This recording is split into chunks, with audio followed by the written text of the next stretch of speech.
mungkin ini mata kuliah ketiga ya di tahap ini ya, yaitu teologi misi kontekstual. Ada di hari Senin, Rabu, Jumat, betul ya? Iya. Ya, Senin, Rabu, Jumat. Yang Senin sepertinya siapa ya? Apa itu Pak Ibu Prodi atau siapa yang Senin? Pak Heri Saragi. Henry Saragi, Pak. Henry Saragi, Bu Proli. Nah, tiga-tiganya mata kuliah wajib diambil Prodi Pak dan Teologi ya. Betul ya? Betul, Pak. Ya, supaya cepat selesai lah Pak Ilya. Saya dengar dari Ibu Proli ada beberapa orang tinggal sedikit SKS-nya itu. Ya, Pak Fabri mungkin tahun depan sudah bisa kali Pak. Ya, dan yang lainnya. Oke, baik. Ya, jadi mata kuliah yang dijadwalkan bidang akademik berikan kepada saya tugas mengajar teologi misi kontekstual.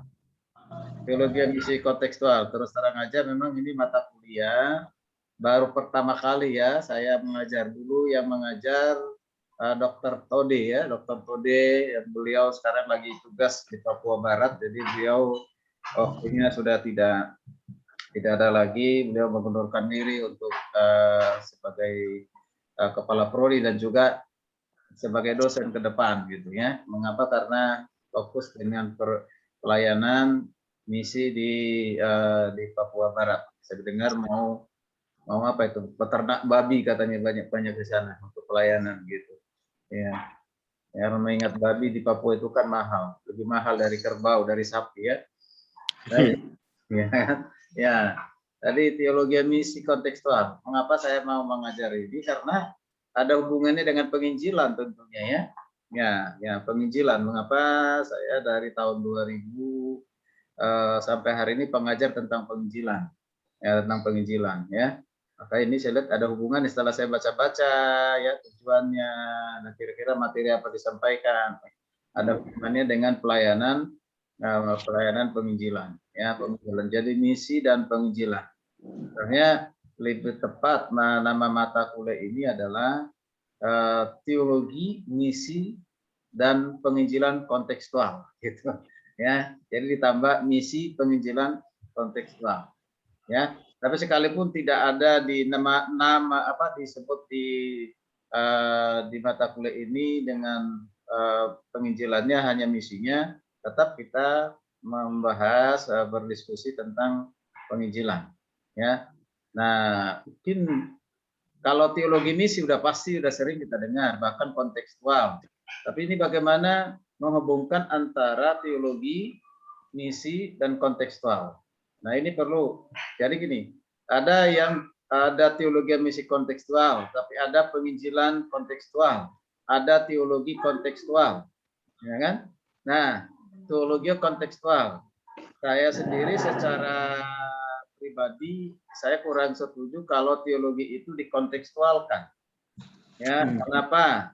Saya katakan demikian karena teologi itu tidak bisa diubah karena budaya, ya kan? Karena situasi, karena keadaan.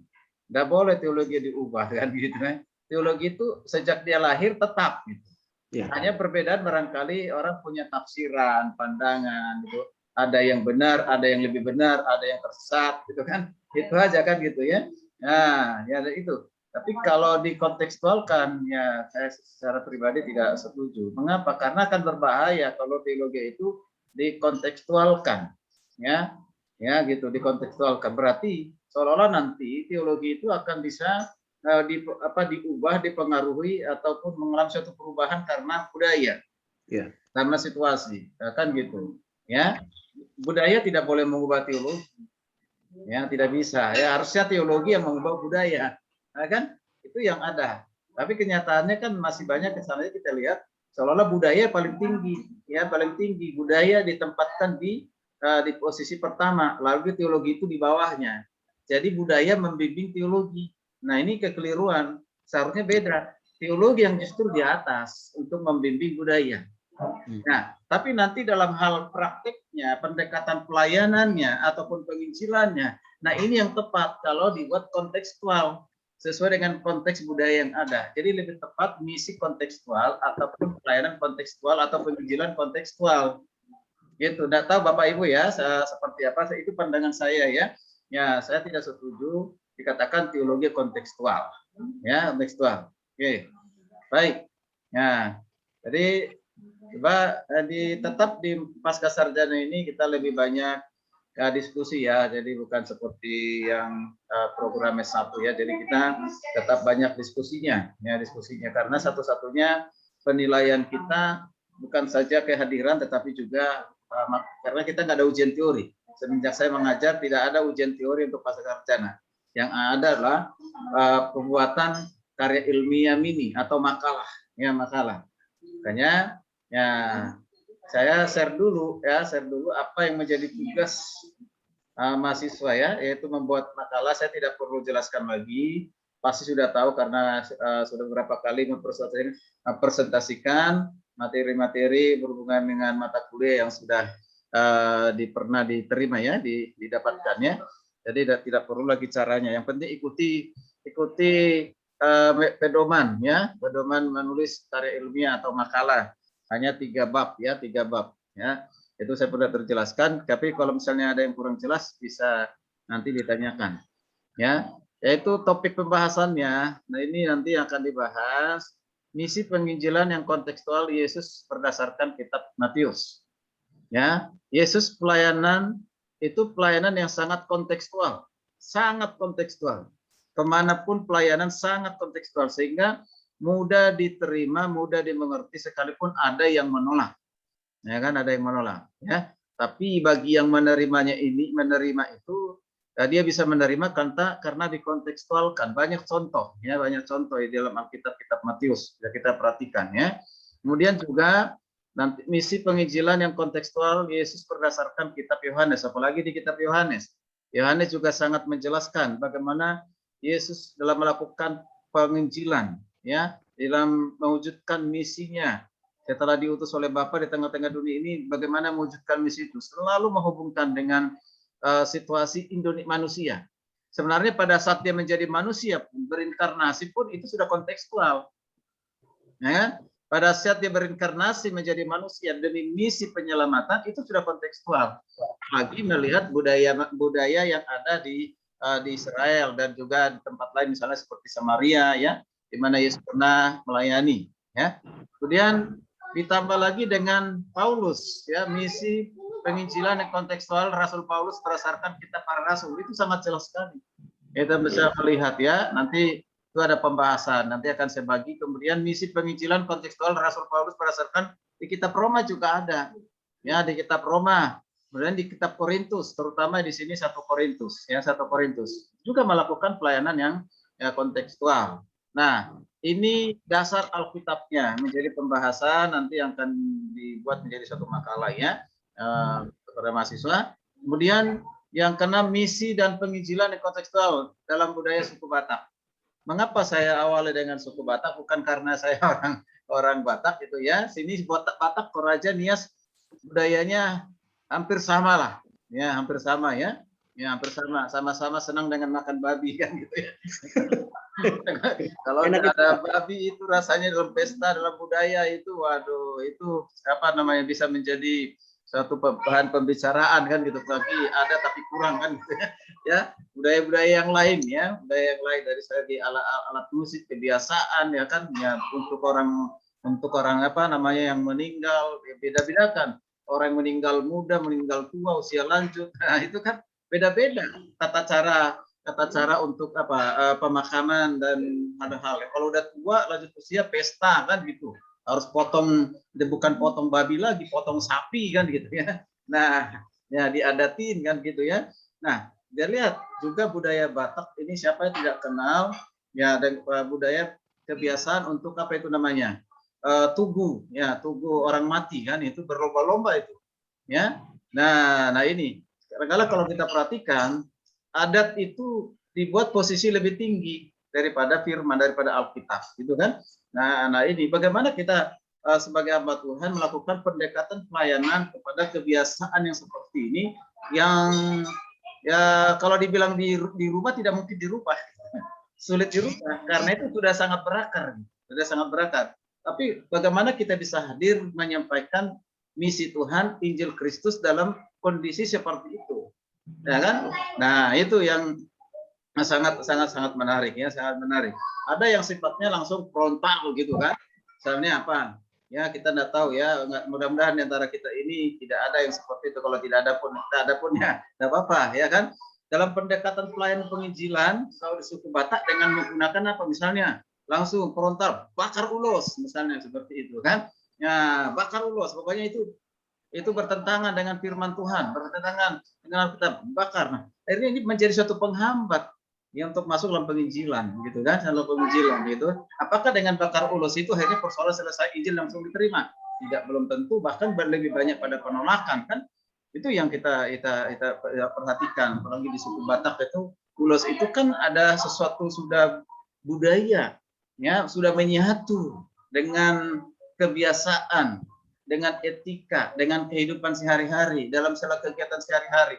Itu sulit kalau dikatakan ulos itu dan macam-macam melihat ulos itu sebagai hal yang berhala kan gitu ya. Nah, bagaimana kita melakukan penginjilan untuk hal itu? Kemudian ada lagi misalnya suku Nias, beda lagi. Ada lagi. Bagaimana melakukan suatu pendekatan kontekstual pelayanan kontekstual pada Nias? Di sini ada Pak Firman Nias. Oh, Firman Nias sih Pak. Apa marganya Bapak? Nias. Ya? Ya. Gimana, Pak? Ada Firman Nias, maksudnya Nias itu famnya. Keterangan sukunya itu, Pak. Keterangan suku ya. Ya. Iya. Mari, Pak. Ya, nah Bapak ini di mana? Di Nias Pak ini? Atau di mana? Ya, di Teluk Dalam. Nah, di Teluk Dalam. Teluk Dalam. Nah, di Teluk Dalam. Pasti Bapak sudah tahu lah. Ya kan teman-teman kita di sana terutama yang masih sangat kuat dengan adat istiadatnya itu kan luar biasa. Ya. Nah, bagaimana kita mau mendekati melakukan pelayanan di situ supaya bisa diterima? Ini kan penginjilan itu kan pertama ini yang harus dilakukan apa? Penerimaan dulu. Enggak langsung kepada beritanya. Tidak akan pernah sampai berita sebelum kita diterima kan? Nah, sekarang proses bagaimana kita diterima dulu. Setelah kita diterima baru kita bisa bicara. Nah, bagaimana kita bisa menerimanya tentunya harus melihat konteks di daerah di mana kita masuk dalam penginjilan, pelayanan kan gitu ya. Kita harus pahami. Bukan saja bahasanya tetapi juga kebiasaan budaya yang di sana kan gitu ya. Dan kita pun harus bisa memilah-milah. Ya, tidak semuanya budaya itu bertentangan dengan firman Tuhan, tapi ada yang semua pokoknya budaya apapun itu ya kalau sudah masuk ke suku-suku tertentu itu tidak sesuai dengan firman Tuhan. Selalu mengutip ayat Alkitab. Ya, Alkitab teguran Yesus kepada orang Farisi ahli Taurat kan itu. Nggak melihat konteksnya kan gitu ya. Nah ini. Kemudian ada lagi misalnya Papua. Ya di Papua itu ratusan suku, ya ratusan suku, bahasa juga bahasa yang berbeda. Ya, saya sudah ke puncak piramid Wamena, ya itu bahasanya ternyata bisa berbeda dengan bahasa Papua yang lain, tapi mereka bisa mengerti. Bagaimana kita bisa mendekati mereka untuk melakukan penginjilan sesuai dengan budaya mereka, ya kan? Itu tidak mudah, ya tidak mudah. Jadi ada hal-hal yang harus kita pelajari dulu dari kebiasaan mereka, budayanya. Nah itu. Nah, di sana kebiasaan apa? Bakar babi, bakar batu. Ya ada babi. Nah kan? Kalau mau mengumpulkan orang di sana dengan hanya misalnya ayo ada KKR, ada seminar KKR, ayo datang gitu. Hanya teriak-teriak gitu kan. Nah, itu mungkin ada yang datang tapi tidak sebanyak ketika nanti ada bakar batu, ada bakar batu. Oh, itu pasti banyak yang datang. Kan gitu. Pasti. Waduh, itu dari daerah-daerah lain itu bisa datang. Itu informasi itu cepat sekali. Ya, cepat sekali. Nah, saya sudah melihat itu, sudah menyaksikan itu. Jadi mereka datang bertruk-truk gitu kalau mau angkot mesin itu. Lihat, wah sampai teriak-teriak gitu kan. Nah, ini bagaimana kita bisa melakukan satu pendekatan? Apakah ketika bakar batu itu dengan babi di sana dibakar begitu bisa kita lakukan? Ada orang mengatakan tidak harus seperti itu, kan gitu. Memang ya luar biasa. Kita bersyukurlah ada di Indonesia yang budayanya beragam, sukunya beragam. Beda dengan Korea. Kalau Korea satu bahasa saja mulai dari sudut barat, timur, utara, selatan bahasanya satu, bahasa Korea kan gitu. Budayanya pun sama. Jadi lebih memudahkan memberitakan Injil gitu. Ya, beritakan Injil. Tidak perlu terlalu mengikuti budaya pendekatan-pendekatan bahasa lagi, enggak. Satu aja bahasanya. Tapi di Indonesia berapa suku, ya berapa suku sebegitulah jumlah bahasanya kan gitu. Sekalipun ada bahasa Indonesia, masih banyak juga di Nias sendiri. Saya tahu masih banyak orang Nias yang tidak tahu bahasa Indonesia. Ya kan? Betul ya Pak ya? Masih banyak itu. Ya, saya pernah bilang saya khotbah di Nias Selatan itu. Ya, saya berapi-api berkhotbah, ya kan, mereka senyum, haleluya, haleluya. Tapi segiliran ditanya ternyata enggak mengerti, kan gitu. Perlu terjemahan, kan gitu. Kalau itu rumah yang generasi yang sudah tua ya, itu yang terutama ya. Nah, ternyata Pak, kita harus sadar bahwa kita perlu belajar bahasa Nias. Maka saya ketemu di situ orang Batak gitu kan. Bahasa Niasnya lebih mantap daripada bahasa Bataknya. Kan gitu. Ya, udah berapa lama di sini Pak? Sudah puluhan tahun. Waduh, luar biasa ya. Nah itu berarti apa? Supaya bisa diterima harus menggunakan bahasa daerah tersebut kan gitu ya. Nah, boleh. Jadi ada suku Sunda, ya suku Sunda. Nggak tahu ya, sekitar 10 tahun yang lalu ya, 10 tahun yang lalu di data, di khususnya di data penelitian dari penginjilan internasional, suku terbesar yang belum masih sedikit yang mendengarkan Injil itu justru suku Sunda yang ada di Jawa Barat, ya di Jawa Barat. Jadi terbesar itu. Jadi ini bukan Indonesia yang membuat penelitian itu, tapi penginjilan internasional, ya penginjilan internasional dari Amerika sana mengatakan bahwa suku terbesar di dunia yang belum mendengarkan Injil itu adalah suku Sunda. Ya, makanya Pak Royandi Hutasoid dulu itu sangat konten dan fokus untuk melakukan penginjilan pada suku Sunda. Ya, suku Sunda. Nah, cuma tidak bertahan lama karena ya menurut saya mungkin kurang persiapan ataupun terlalu frontal. Akhirnya berhenti di tengah jalan. Diketahui sebelum berhasil berdampak besar kan gitu ya. Nah, itu perlu.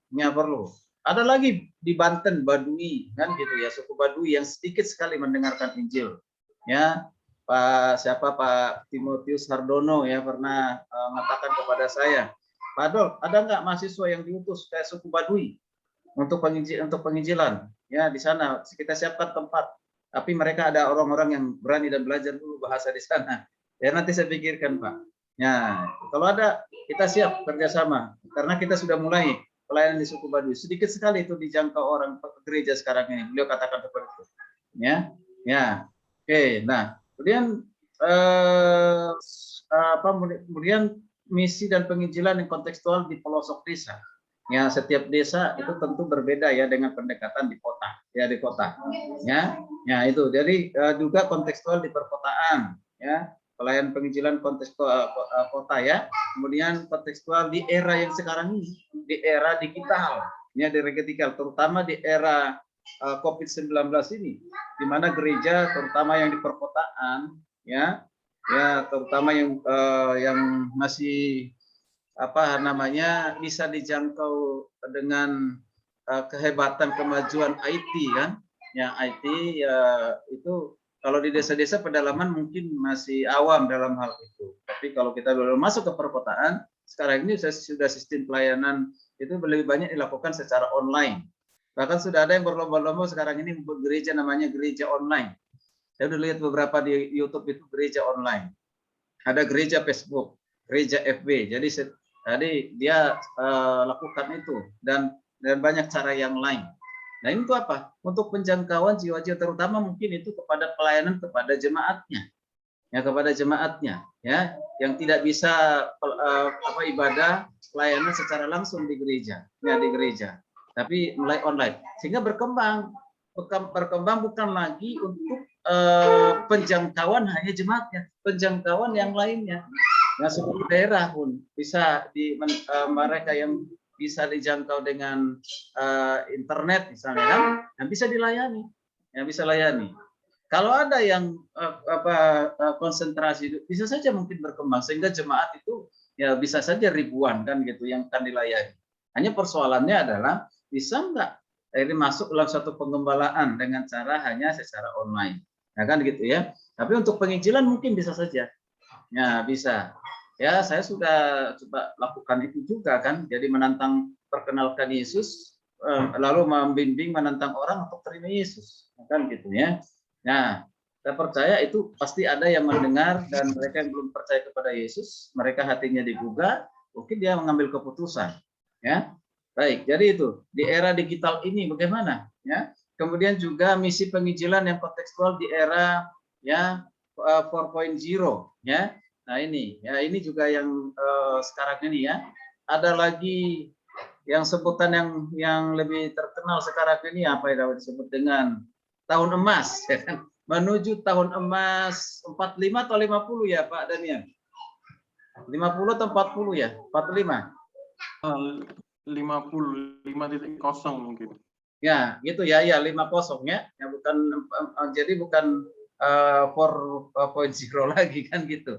Ya. Nah, itu. Nah, ini yang sudah kita yang sudah kita ada di depan kita yang seperti itu ya. Oke. Nah, ini tugas nanti akan saya bagi ya, saya bagi. Saya berharap jangan Pak, saya yang ini Pak, yang ini Pak. Nanti saya share ya, misalnya ini sudah ada judulnya di dalam kurung namanya siapa, tentu akan sesuaikan lah, ya sesuaikan lah ya. Nah, ya ini penting sekali ya untuk kita bisa berbagi ya, berbagi dan ini menjadi bukan saja pengetahuan bagi kita dengan membuat makalah ini. Nah, kita pun bisa berbagi kepada orang lain dan ini menjadi satu pegangan kita juga kan nanti misalnya ada yang membahas bagaimana pendekatan penginjilan atau melakukan misi Tuhan suku Nias dibahas ya kemudian suku Batak. Nah, bisa menjadi apa change ya tukar. Nah, gitu. Barangkali kita ada suatu saat kita nggak tahu setelah pandemi ini kita akan diberikan kesempatan kepercayaan melayani di daerah-daerah tersebut gitu. Jadi kita paling tidak punya dasar kan gitu ya. Hanya ini penting sekali. Jadi masih banyak judul-judul yang lain, tapi saya coba siapkan ini, ya 13. Dan nanti kita lihat jumlah mahasiswanya berapa, atau ini satu judul atau satu topik untuk satu orang atau dua atau sekali dua. Nanti kita sepakati saja bersama, ya. Oke, baik. Ya, kita lanjutkan dengan tujuan pembelajaran. Ya, apa menjadi tujuan pembelajaran? Apa menjadi sasarannya? Tentu yang pertama agar mahasiswa mengerti apa itu teologi misi kontekstual. Ya, kemudian mahasiswa memahami teologi misi kontekstual secara biblikal dan juga sistematis. Ya, sistematis. Mahasiswa memahami teologi misi kontekstual sesuai budaya di Indonesia. Di Indonesia aja lah. Di Indonesia aja sebenarnya udah sangat luas sekali, tapi kita batasi tadi hanya berapa suku. Ya, berapa suku ya. Jadi ada pembatasannya. Kalau kita bahas secara keseluruhan suku di Indonesia ini, waduh, nggak bakalan selesai kan gitu. Sekalipun mata kuliah ini 2 SKS, PSS tidak bisa. Ya kan, maka kita batasi yang lebih dominan lah ya kan, gitu, karena kita ada di situ ya. Kemudian mahasiswa memahami dan dapat menerapkan tugas dan tanggung jawab gereja dalam pelayanan misi penginjilan era digital dan juga ya, budaya di Indonesia. Ya ini. Jadi aplikasinya tentunya ya. Jadi setiap teori, setiap pengetahuan ya sasaran akhirnya adalah bagaimana kita menerapkannya, mengaplikasikannya dalam pelayanan atau di pelayanan yang Tuhan percayakan kepada kita semua. Ya, itu menjadi tujuan. Nanti ada referensi buku. Ya, ada beberapa referensi buku. Ada buku yang coba saya cari, buku yang baru nanti akan saya share. Ya, buku tentang teologi misi. Teologi misi ada buku yang baru. Saya sudah minta tolong kepala perpustakaan. Harusnya hari ini nyampe sehingga saya bisa perkenalkan buku itu. Jadi nanti di Jumat. Nanti saya share di grup. Kalau sudah buku sudah saya terima besok ya. Oke. Baik. Oke. Ya, sebelum masuk ke pendahuluan, mungkin ada yang mau ditanyakan atau kurang jelas berhubungan dengan tugas tadi, silakan jika ada.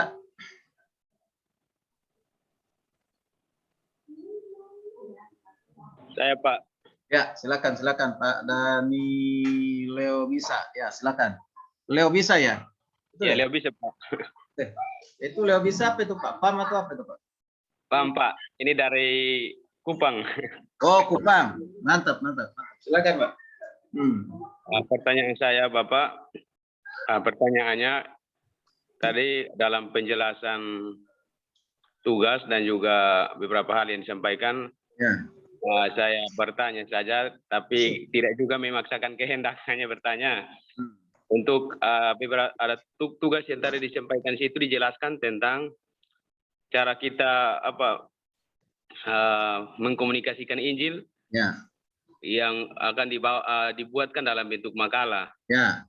Ada beberapa suku di situ yang disebutkan. Kalau saran saya, kalau memang tidak keberatan kan kita juga banyak suku di sini. Kalau bisa kita bikin makalahnya dalam bentuk suku masing-masing supaya saling berkaya. Kalau macam seperti di Alkitab kan kita punya pemahaman yang sama juga.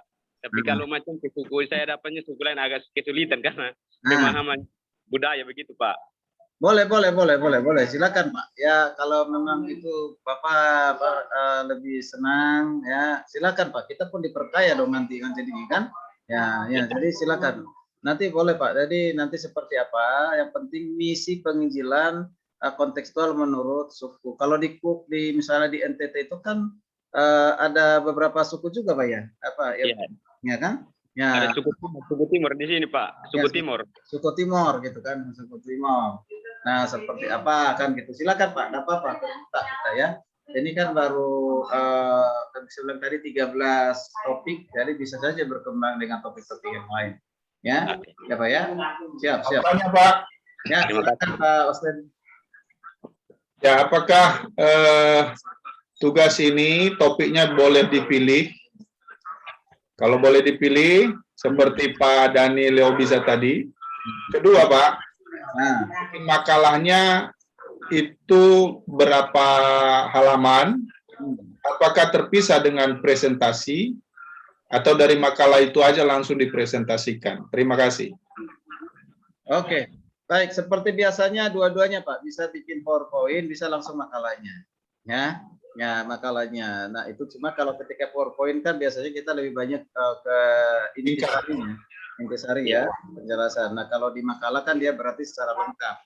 Nah, sama Pak. Jadi makalahnya ini jangan terlalu banyak isinya. Kalau isinya itu tidak termasuk pendahuluan ya, 5 sampai 7 halaman lah kan gitu ya.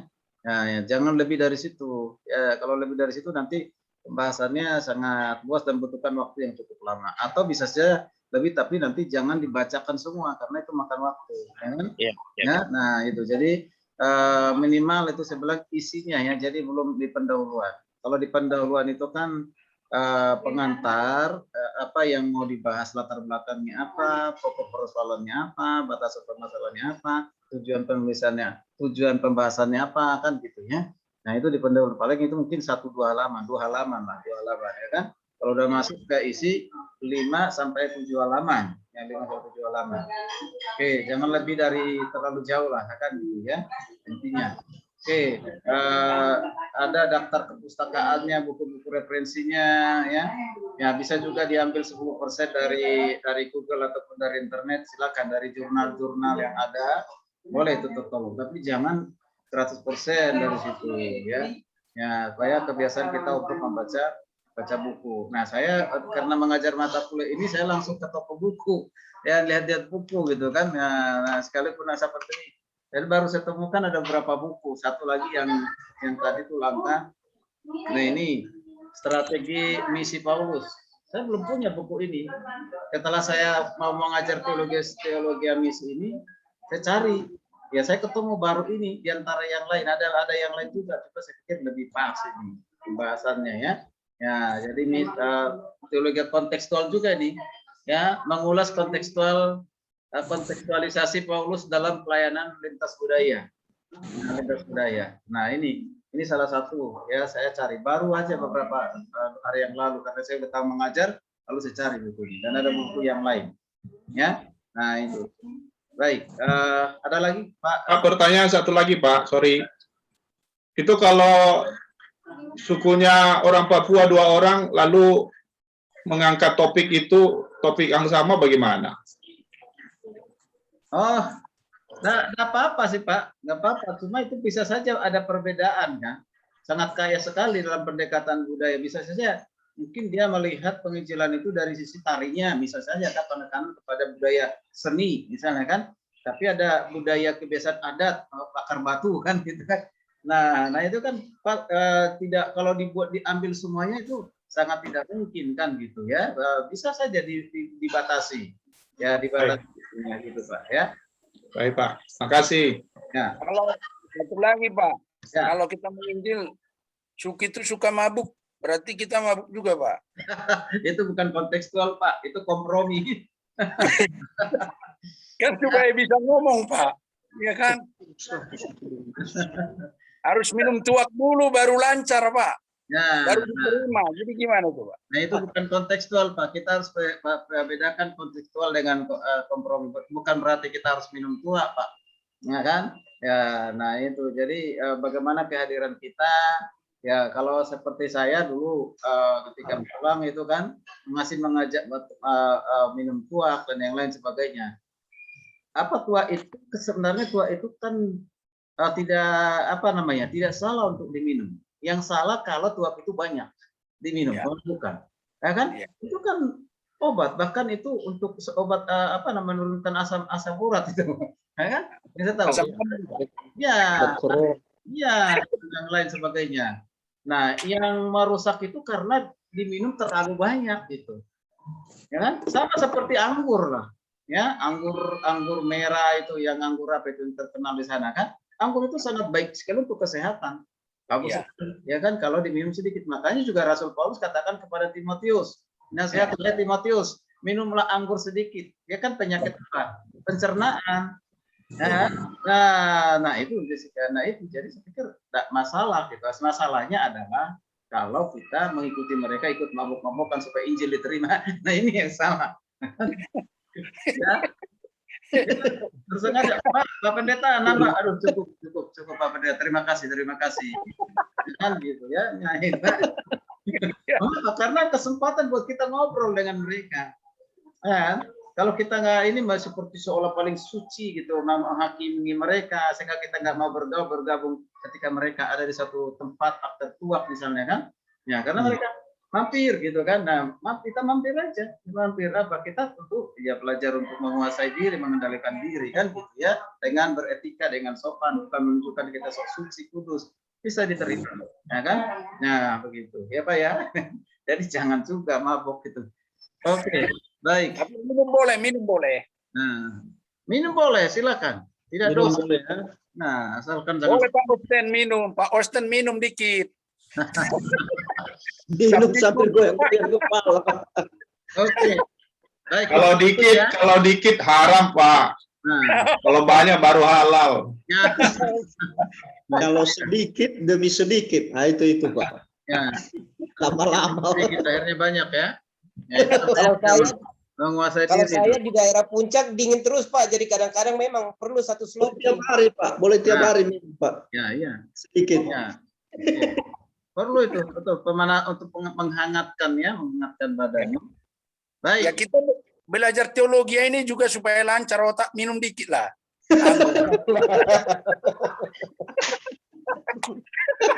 Jadi terang mata saya Pak. Minum kopi Pak, kopi. Ya. Baik, Bapak Ibu, kalau tidak ada lagi ya kita lanjutkan dulu di pendahuluan ini. Nanti akan saya bagi tugasnya ya. Baik, jadi hal yang penting, salah satu tugas ya yang penting yang Tuhan kehendaki agar murid-muridnya, terutama dalam konteks Rasul yang sudah dipilihnya, kalau dalam konteks kita ya tetap sekarang sebagai murid-murid Kristus, bahkan katakan sebagai hamba-hamba Tuhan, bahkan juga orang percaya, ya yang dilakukan itu adalah intinya adalah sebenarnya yaitu memberitakan Injil, ya memberitakan Injil. Ini jangan sampai kabur ataupun menjadi hilang ya. Misi utama dari Kristus datang ke dunia adalah untuk menyatakan dirinya bahwa Dia adalah Tuhan yang hidup, Dia adalah Injil itu yang harus diberitakan. Ya, jadi kalau kita lihat dalam misi ini kan ada nanti kita ada pengertian Misiodei kan, ataupun pengutusan, ya pengutusan. Bicara tentang pengutusan itu diawali, diprakarsai, diinisiatifi oleh Allah sendiri. Ya, Bapa mengutus Yesus ke dunia, ya. Nah, kemudian Yesus mengutus Roh Kudus, ya, mengutus Roh Kudus. Nah, Yesus mengutus siapa? Mengutus orang-orang yang sudah dipersiapkan, para rasul, dan para rasul mengutus para murid-muridnya, dan para murid itu mengutus orang-orang percaya akhirnya sampai kepada kita. Kita ini hasil karena apa? Ya kan? Karena Allah berpikir begini, coba kita misalnya kalau kita bayangkan tidak ada rasul dipersiapkan oleh Yesus. Tidak ada. Jadi Yesus naik ke surga aja udah tanpa ada dipersiapkan itu. Kira-kira Injil bisa nyampe enggak ke dunia atau ke dunia ini termasuk ke Indonesia? Tapi kan tidak akan mungkin. Makanya kita ada sampai sekarang ini, saya bisa mengambil keputusan jadi hamba Tuhan. Ya, menjadi pelayan Tuhan, menjadi penginjil. Ya, Pak Osten mau jadi pendeta. Ya kan, ini tidak lepas dari pekerjaan ya orang-orang dulu kan gitu. Rasul-rasul dulu, penginjil-penginjil dulu, yang masih generasi sampai hari ini berapa keturunan kan gitu, berapa generasi. Itu nggak lepas. Ya, itu adalah sangat berkaitan satu sama lainnya, ya kan? Gitu. Nah, makanya sebenarnya misi utama dari Tuhan itu adalah misi pemberitaan Injil, yaitu tentang apa? Tentang pertobatan, ya, tentang pertobatan, tentang apa? Tentang pengampunan yang harus diterima oleh setiap orang di dalam nama Yesus, ya, di dalam nama Tuhan. Ya, kita sudah tahu lah ayat yang sangat terkenal, ya, ayat yang sangat terkenal, ya, Matius 28 ayat 19-20. Ini harusnya para pasca sarjana yang sudah pelayanan ini harus hafal ini ayat ini kan gitu. Kalau di S1 masih dimaklumi kalau enggak hafal gitu.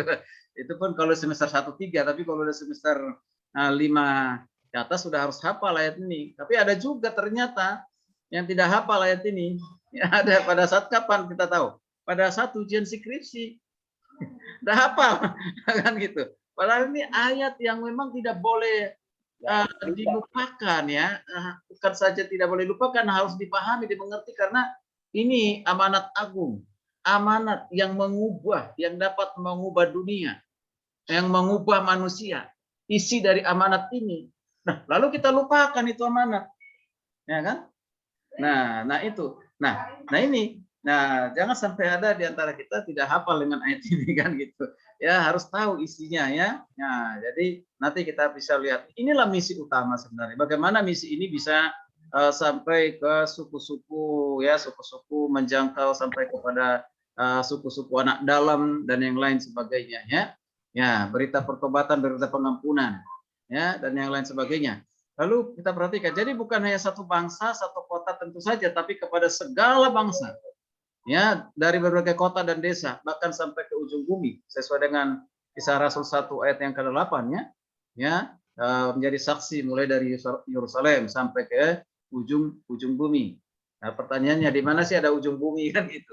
Persoalannya atau bukan masalah di mana ada ujung buminya kan gitu. Kita nggak perlu cari-cari ujung bumi di mana. Artinya apa? Bahwa seluruh dunia harus mendengarkan Injil, mendengarkan kabar baik, ya, Injil Kristus itu. Jadi berita Injil itu berita untuk bangsa di segala tempat dan juga di sepanjang masa. Tidak pernah usang, ya, tidak pernah usang. Tapi kalau kita memperhatikan, ya, tidak mengukur ataupun menghakimi suatu gereja, ya, kadangkala misi ini sudah mulai kabur, ya, tidak menjadi satu prioritas lagi. Ya, sudah lebih memprioritaskan diakonianya daripada marturianya. Sudah lebih memprioritaskan koinonianya daripada marturianya. Nah, kan gitu. Marturianya itu sudah hampir dilupakan. Bahkan mungkin tidak lagi menjadi program prioritas. Ya, program prioritas. Itu prioritas tambahan. Ya, tambahan. Itu. Nah, padahal Yesus datang untuk itu. Petrus, Paulus mati martir untuk itu. Ya kan? Yesus mati pun untuk itu kan gitu. Nah, tapi gereja sudah mulai kehilangan arahnya, fokusnya. Nah, itu ya. Nah, oke, jadi ini. Jadi kapanpun, dimanapun. Makanya Paulus katakan dalam kitab Roma pasal 1 ayat 16 itu suatu keyakinan yang luar biasa itu. Ya, Injil adalah kekuatan Allah. yang menyelamatkan, ya, kekuatan Allah yang menyelamatkan. Ini lahir dari apa? Lahir dari pemahaman pengertian akan misi Kristus. Amin. Ya, itu. Makanya dia punya buat pernyataan yang seperti itu yang luar biasa itu, ya. Ada lagi Pak, celakalah aku kalau tidak memberitakan firman Injil. Ya, di 1 Korintus 9 itu, ya Pak ya. Nah, Ya. itu. Jadi suatu pernyataan, ya, apakah upahku? Upahku adalah ya memberitakan Injil tanpa upah. Ya. Kan celakalah aku jika aku tidak memberitakan Injil. Seringkali kalau saya mengajarkan tentang penginjilan ya kepada anak-anak, kata aku itu kalian ubah ya nama sendiri. Apa? Untuk siapa? Bukan masalah cilakanya. Ini kan kadang-kadang orang mengaku cilaka, bahaya banget kan itu. Silakan nanti kalau saya nggak beritakan Injil, saya keluar silaka ditabrak mobil dan yang padahal bukan itu maksudnya Paulus kan gitu kan. Nah, tapi mau dia memproklamasikan ya bahwa penginjilan itu adalah suatu keharusan. Ya, suatu keharusan, tidak ada ya sesuatu yang lebih penting selain penginjilan gitu. Itu makanya dikatakan itu bukan suatu kewajiban, bukan suatu apa ya kalau dikatakan, bukan suatu pilihan gitu. Bukan suatu pilihan. Kalau pilihan kan bisa ya bisa tidak, ya kan? Tapi suatu keharusan. Nah, suatu keharusan. Makanya Rasul Paulus luar biasa telah diubahkan oleh Tuhan ya, keberanian pengenia kepada jemaat, jadi sekarang keberanian untuk melayani, memberitakan Injil. Tidak takut kepada siapapun karena Injil. Tidak ada rasa takutnya. Itu luar biasa. Kalau sekarang ini kan kita ya masih apa ya, masih ada rasa-rasa takut ya kan. Ya udahlah itu urusan Tuhan dengan membela diri. Itu udah urusan si A si B kan, dengan segala alasan itu sehingga kita tidak memberitakan Injil kan gitu. Ada juga ya. Apalagi sama COVID Pak, takut banget kita ini. Jangankan menginjil, jaga jarak Pak. Nah, aja Pak. kalau kita lihat metode penginjilan dilakukan oleh Yesus, salah satunya yang paling efektif sebenarnya penginjilan pribadi. Singkat dengan PIP itu, penginjilan pribadi. Itu kan lakukan pelayanan massal juga, penginjilan massal. Tapi pribadi, lihat Nikodemus, ya, perempuan Samaria, ya, para wanita, ya, itu kita bisa melihat. Bahasa kerennya penginjilan melalui persahabatan, Pak. Ya, yang dibuat digagas oleh itu kan, ya, mesin evangelism, ya, itu jadi persahabatan. Persahabatan itu kan tujuannya untuk apa? Supaya kita diterima dulu kan, Pak. Diterima dulu, baru setelah kita diterima, baru kita bisa bicara soal hal yang lain. Saya selalu lakukan itu ke dalam penginjilan, sehingga saya jarang ditolak, diusir, bahkan dikucilkan orang. Mengapa? Karena belajar untuk diterima dulu, ya kan? Ya, diterima, setelah diterima, tentu kita nggak mau menang sendiri, gitu kan? Menang sendiri. Kita mau dengar dulu dong dari dia seperti apa, ya kan? Baru kita sampaikan dari kita, kan gitu. Karena yang pertama udah diterima. Nah itu ya. Ya, yang sampai Pak Ustadz ya udah berapa kali naik haji, saya sudah pernah salayani kan, saya sudah salayani. Ya, artinya dalam arti saya mau dengar dia dulu, saya diterima dulu kan. Setelah saya diterima kita bicara ya di kemudian hari, kalau itu masih ada waktu. Tapi ada yang penginjilan memang sifatnya spontan, seperti siapa itu Filipus dengan siapa yang Sida dari Ethiopia kan. Nah, ada itu penginjilan spontan, ya spontan itu, ya tapi masih bertobat. Jadi tergantung dari pekerjaan Roh Kudus juga, ya. Baik. Jadi sekali lagi tugas untuk memberitakan Injil sampai hari ini diterima oleh gereja Tuhan sebagai misi, ya sebagai misi yang Tuhan percayakan kepada gereja. Jangan sampai kehilangan kita misi ini, jangan sampai kabur, ya kehilangan fokus, ya. Ya, karena ada persoalan COVID misalnya kan, sehingga tidak beritakan Injil lagi kan gitu ya. Nah, itu tidak. Ya, kemudian perjumpaan Injil dengan berbagai latar belakang budaya, para penerima berita Injil tidak selalu langsung bisa terima dengan baik, tidak bisa. Maka perlu namanya pendekatan budaya supaya Injil bisa diterima. Jadi bukan budaya itu sasaran kita. Sasaran kita adalah Injil diterima, tetapi harus bisa kita memahami budaya. yang budaya demi Injil. Ya, demi Injil. Jangan sampai di titik budayanya Injilnya nggak masuk.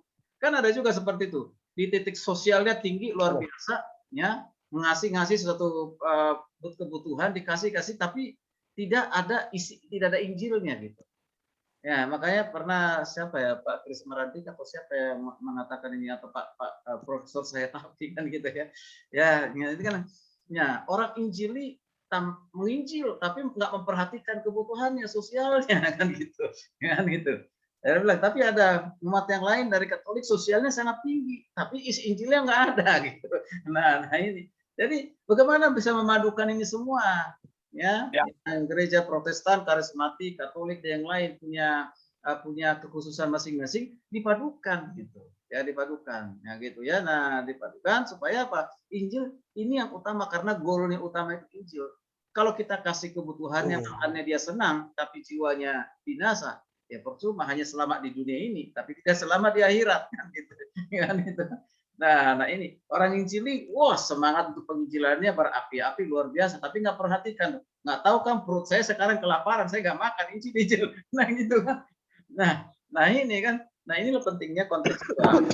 Ya kontekstual ya kan gitu ya. Nah kadang orang tidak mau mendengarkan Injil apa? Karena apa? Dia dalam posisi kesulitan. Dia dalam keadaan kesulitan, tapi kita nggak mau tahu dengan kesulitannya itu. Ya, tidak mau tahu gitu. Yang penting kau dengar Injil, itu masalah belakangan. Pasti Tuhan siapkan segala sesuatu, pasti Tuhan siapkan. Yang penting sekarang kau datang kepada Yesus. Nah, gitu. Kalau menginjil orang Batak dikasih makan dulu, Pak. Ya, bisa. Jangan sampai lapar diinjili, repot itu. Ya kan? Ya, pengalaman, Pak Daniel Purba ya. Tapi yang paling gampang untuk menginjil itu, Pak, menurut saya di rumah sakit. Dulu saya sebelum masuk STT kan saya sering ke Karolus. Jadi karena teman saya punya sakit di sana, saya urus 6 bulan. Jadi gampang, orang-orang yang di rumah sakit itu kita berdoa, apalagi yang udah pasang oksigen, kita berdoa pasti mereka. Itu gampang, dan waktu itu 2012 tuh saya banyak banget menangin jiwa di Karolus. Ya. Karena orang sakit itu gampang banget. Betul. Ada contoh apa? Orang kaya dia bilang, "Dek, saya udah normal semua, udah mau dioperasi." Tanya, puji Tuhan gini.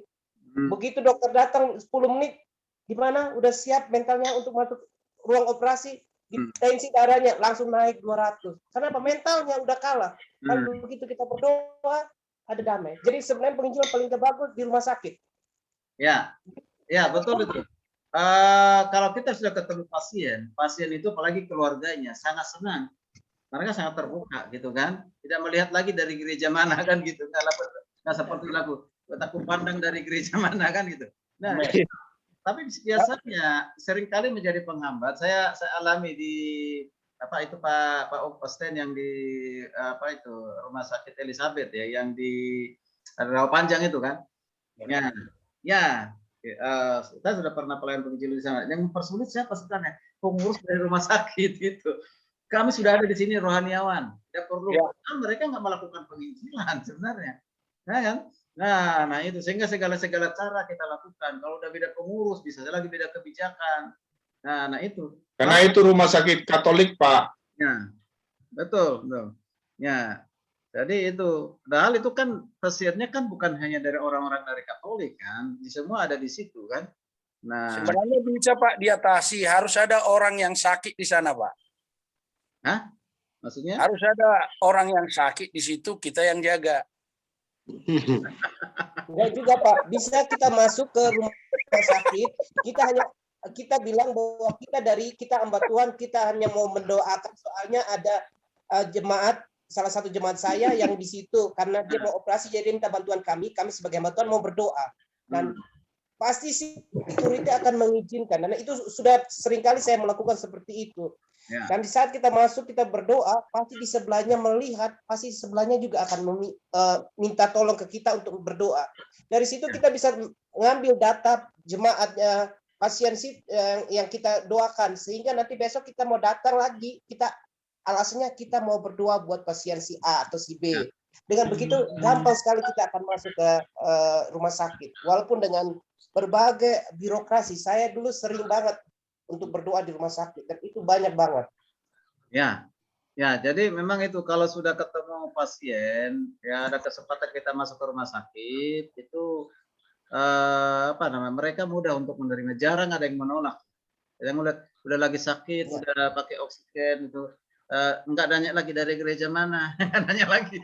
Iya, doakan, doakan gitu. Ya, kalau saya sama, kalau ketika layan penginjilan rumah sakit, saya nggak langsung kepada kesembuhan, ya nggak kesembuhan secara fisik ya. Kan kadang-kala orang langsung mari kita berdoa, disembuhkan. Perkenalkan dulu Yesusnya, pastikan dulu dia sudah memiliki kepastian keselamatan atau belum. Kita nggak tahu besok nyawanya masih berlangsung atau tidak, masih hidup atau tidak, kan nggak tahu, ya kan?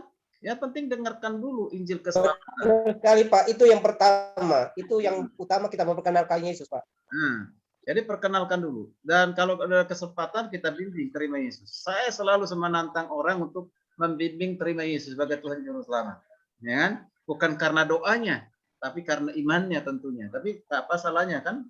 Seperti apa dikatakan oleh Rasul Paulus di Roma 10 ayat 9. Ya kan? Ya, mengaku dengan mulut, percaya dalam hati. Berarti perlu pengakuan dengan mulut dong. Kan gitu ya. Entah itu bersuara ataupun dalam hati, ya penting pengucapan, ya kan itu. Lalu kita arahkan, ya arahkan seperti itu. Maksudnya jangan sampai hanya fokus kepada kesembuhan secara apa itu namanya fisik gitu, ya. Ya boleh saja terjadi mujizat pada saat itu. Tapi kalau nggak terjadi mujizat, kita maksa, ya kan gitu ya. Baik, kita lanjutkan dulu ya Bapak ya sambil diskusi ini, boleh ya. Jadi penting sekali tidak selalu kebenaran Injil dapat dimengerti dan diterima oleh orang-orang yang mendengarkan berita Injil karena latar belakang budayanya, sosial dan ekonomi yang berbeda sama sekali dengan budaya di mana Injil dinyatakan oleh Tuhan. Jadi maksudnya gini, bukan juga karena budaya itu satu-satunya membuat orang bisa mengerti Injil gitu loh. Paham ya? Ya. Ya, bukan juga gitu. Jadi soal pendekatan budaya baru mereka bisa terima Injil. Ya, berita misi Tuhan bisa tercapai. Tidak juga gitu. Tapi itu penting. Nah, penting untuk belajar kebiasaan budaya etika yang ada di daerah di manapun gitu ya, itu perlu. Nah, itu sebabnya gereja tidak boleh hanya giat memberitakan Injil, tetapi juga gereja harus melakukan misi penginjilan yang kontekstual. Ya, yang kontekstual. Setiap daerah pasti beda, konteksnya beda, ya. Konteksnya beda. Bagaimana kita bisa melakukan satu penginjilan sesuai dengan konteks daerah masing-masing. Nah, daerah masing-masing. Misalnya gini, kalau gereja misalnya pengembangan diri lewat pendidikan, konteks pendidikan, boleh. Ya kan? Nah, boleh. Nah, dirikan suatu misalnya sekolah di daerah tertentu, itu daerah tertentu. Ada yang terang-terangan bahwa itu memang sekolah Kristen, ya menjangkaunya orang Kristen gitu kan. Tapi ada juga sifatnya sekolah nasional, tapi misinya di dalam adalah misi untuk penginjilan. Makanya ketika menerima siswa baru di dalam pada saat proses pendaftaran itu udah kasih tahu ini sekolah Kristen, maka di sini hanya ada agama Kristen. Kalau mau silakan, ya. Biasanya kalau melihat orang pada awalnya melihat begini, melihat kualitas mutu dari sekolah itu, tidak melihat itu sekolah Kristen, swasta atau umum, tidak melihat gitu kan. Nah kan tidak melihat itu. Ya lihat, oh dari lulusan dari sini kayaknya bagus-bagus gitu, bermutu gitu. Itu yang pertama. Yang pertama. Makanya dia berusaha untuk masuk ke situ ya biar agama masing-masing. Tapi ada dari pihak BPK-nya, apa maksudnya dari badan pengurus pendidikannya, ya sudah, misi kita jangan sampai ditinggalkan. Misi kita adalah misi penjangkauan siswa. Makanya di proses pertama itu yang utama dari agama lain sudah dikasih tahu. Di sini ada hanya agama Kristen. Tujuannya apa? Mereka mau atau tidak? Kalau mau, kontrak, tanda tangan. Nah, di situ kita bisa masuk penginjilan. Nah, masuk penginjilan. Ternyata ada aja orang yang akhirnya anak-anaknya dimenangkan. Dari anaknya dimenangkan sudah ke gereja, orang tuanya ikut, ya dari agama lain. Nah ini ada teman alumni kita S2 juga ya, MPD Sekolah Kristen Gracia di Tangerang sana. Ya, karena dia Dikasih tahu ini sekolah Kristen. Ya, padahal banyak di situ agama lain, Buddha, Hindu, Konghucu, dari agama Islam dan yang lain. Ada di situ, dikasih tahu dari awal. Yang dikasih tahu dari awal. Mau nggak? Kalau mau, ayo, kami terima. Nah, tapi kalau nggak mau, tidak dipaksakan. Ternyata banyak aja itu yang daftar. Nah, itu. Jadi konteks pendidikan bisa kita menunjukkan. Satu kita suka suatu ke daerah. Jadi bukan istilah kristenisasi. Sebenarnya istilah kristenisasi itu kan tidak ada ya. Itu orang sana yang buat. Itu istilah itu nggak muncul dari kita loh. Ya kan? Nah, kita pun tidak pernah menggunakan islamisasi kan gitu, nggak ada. Ya kan? Ya, budanisasi kan nggak ada. Itu istilah-istilah yang dibuat orang-orang yang menurut saya sih ya kurang bertanggung jawab lah, karena tidak ada pemaksaan menjadi orang Kristen. Tidak ada. Ya, tidak ada. Ya kan? Nah, jadi tidak ada di bawah ancaman senjata orang harus kamu jadi orang Kristen, tidak ada. Kalau di agama lain mungkin ada, di Kristen nggak ada, ya kan? Nah, Yesus tidak pernah memaksa, ya percaya kepada dirinya pada saat ada di dunia ini, nggak pernah memaksa seseorang, ya. Nah, ya, baik. Jadi ini, jadi gereja harus selalu memperhatikan misi dan penginjilan itu sesuai dengan konteks daerah masing-masing. Oke, baik. Ada yang bertanya tadi, sepertinya ada yang ini. Sebelum kita masuk ke definisi misi, ada? Saya Pak, sebenarnya ini kalau kita bahas misi kontekstual, saya bilang ini luas banget, dan saya kalau kita lihat dari sejarah gereja, bahwa pada dasarnya semua penginjil yang masuk ke Indonesia mereka masuk melalui budaya. Ya. Setelah mereka kita lihat beberapa penginjil terkenal mulai dari Tanah Batak, di Ambon, Kupang, rata-rata mereka mengenal budaya dulu. Kalau mereka udah masuk budaya, baru Injil disampaikan. Makanya saya bilang, wah ini materi mata kuliah yang luar biasa. Karena kita mau memenangkan budaya ya, Injil ya budaya dulu. Ya. Kayak di Tanah Batak, sebenarnya sebelum yang itu kan udah ada juga penginjil, tapi kan dibunuh karena dia nggak mengerti budaya.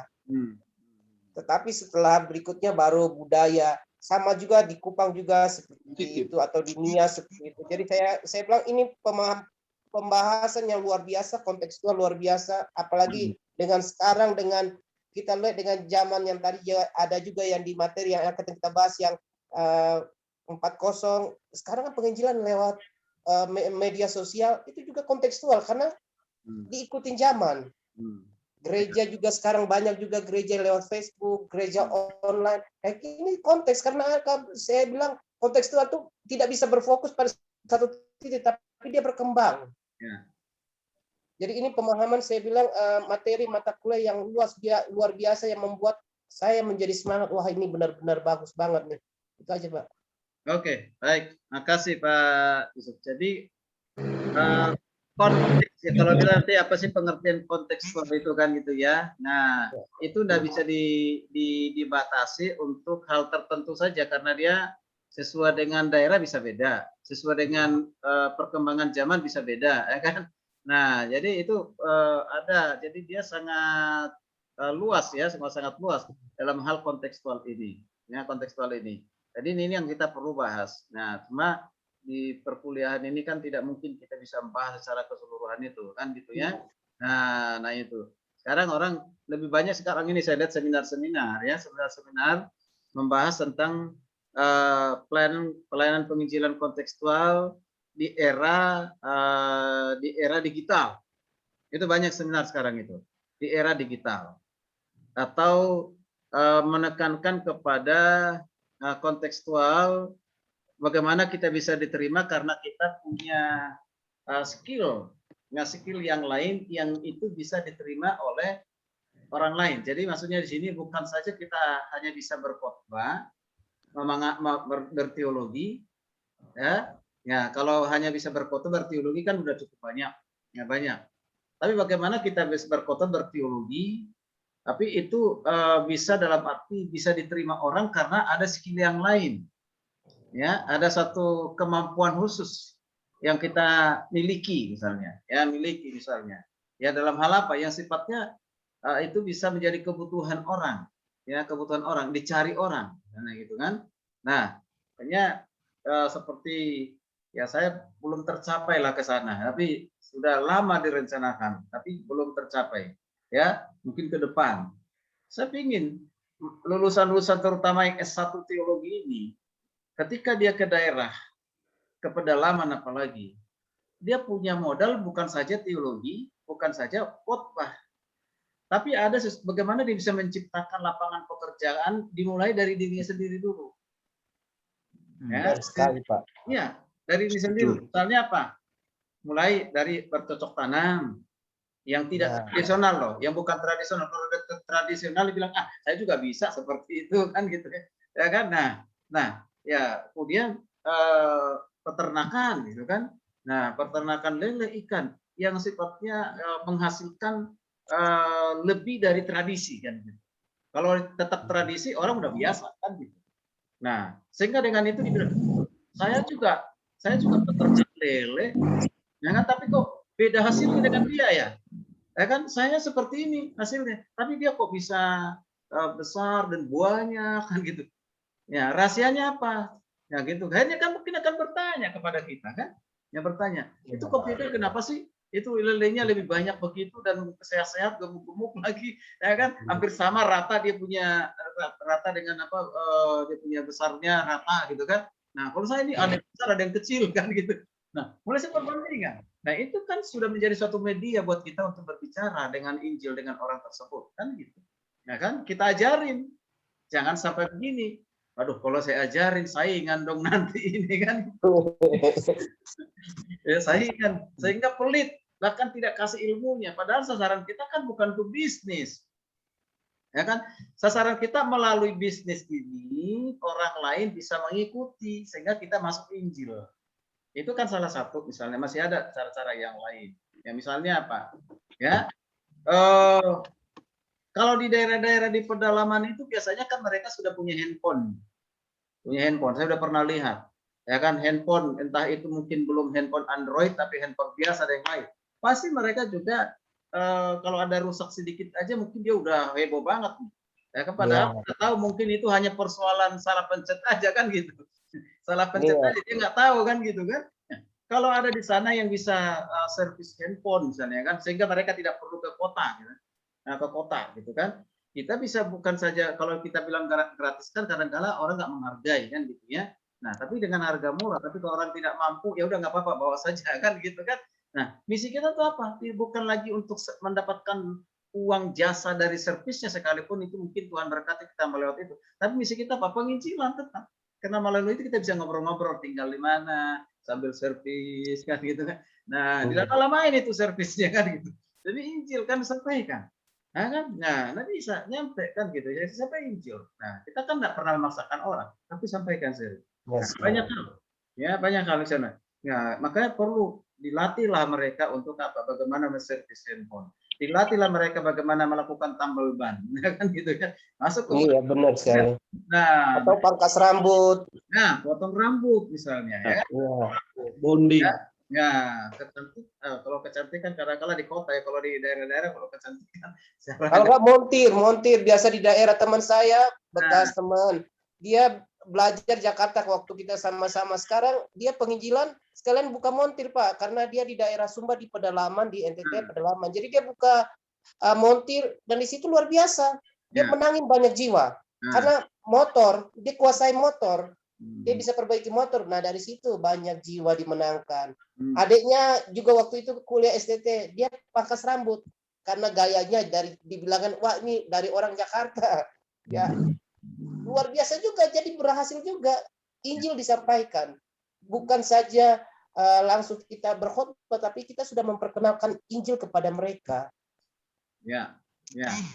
Oke. Itu bagus sekali. Jadi ada juga yang kadang-kadang fokus dengan satu ya, seolah-olah itu yang paling baik dan paling berdampak. Yaitu apa? Misalnya kesembuhan ilahi kan.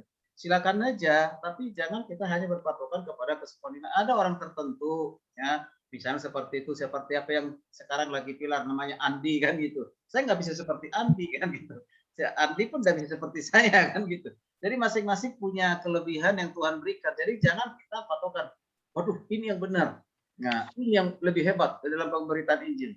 Belum tentu. Kita perhatikan Yesus itu tidak selalu mengutamakan kesembuhan, tapi selalu Injil. Tapi lewat kesembuhan itu Injil masuk, atau Injil masuk kesembuhan terjadi. Kan gitu. Paulus juga begitu. Bayangkan kerja Paulus. Jarang melakukan kesembuhan ilahi. Petrus juga demikian, jarang sekali. Tapi ada gitu. Tapi ada sebagai media untuk memberitakan, menyampaikan berita Injil. Itu satu jembatan kan gitu ya. Nah itu. Kalau kita perhatikan sekarang ini kan terlalu banyak orang kepada kesembuhan ilahi gitu. Boleh-boleh ya silakan gitu ya, silakan ya. Nah itu boleh, katanya itu lebih cepat untuk menjangkau jiwa kepada Kristus. Apakah betul? Tentu tidak ya. Nah tidak. Apa? Karena yang sembuh boleh. Ya, sembuh fisiknya oke, tapi jiwanya sembuh enggak kan gitu. Gitu ya. Baik. Terima kasih Pak Yusuf. Sebenarnya beliau sudah punya pengalaman nih. Ada yang lain, silakan.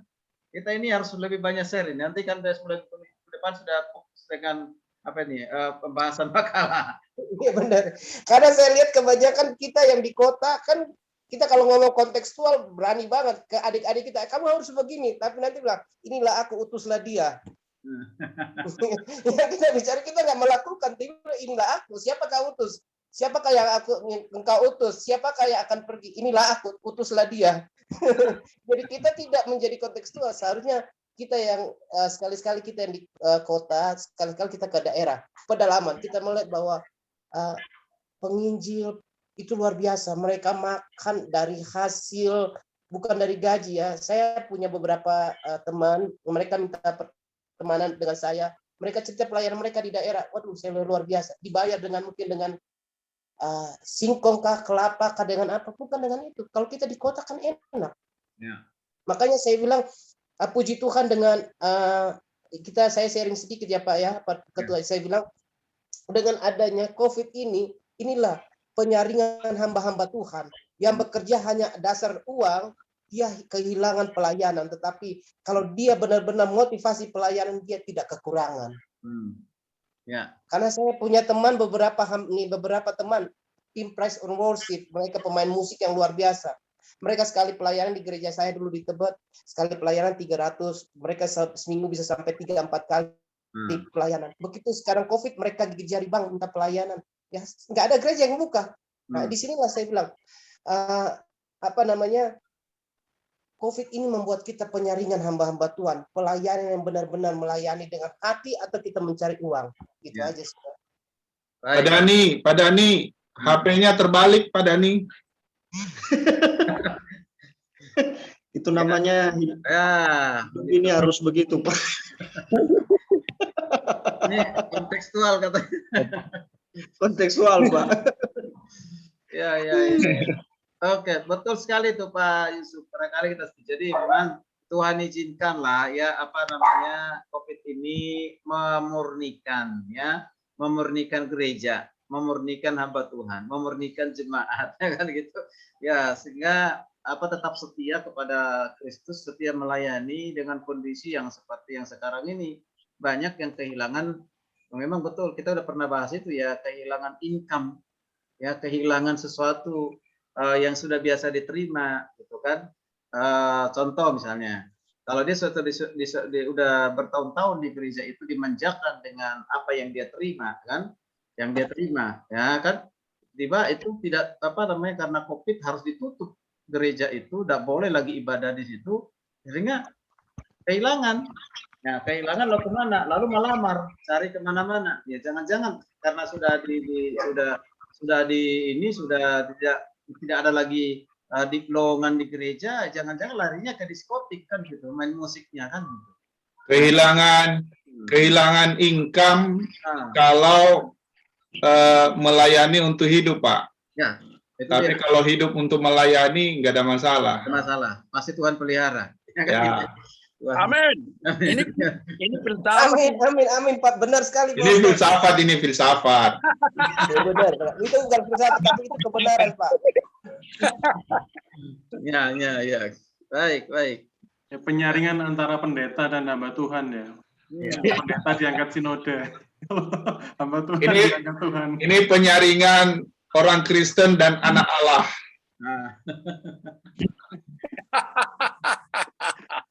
Betul. Tapi saya justru di COVID ini jemaat saya itu jadi belajar memberi perpuluhan, Pak. Menarik kan? Ya. Justru belum COVID jarang kasih perpuluhan orang itu.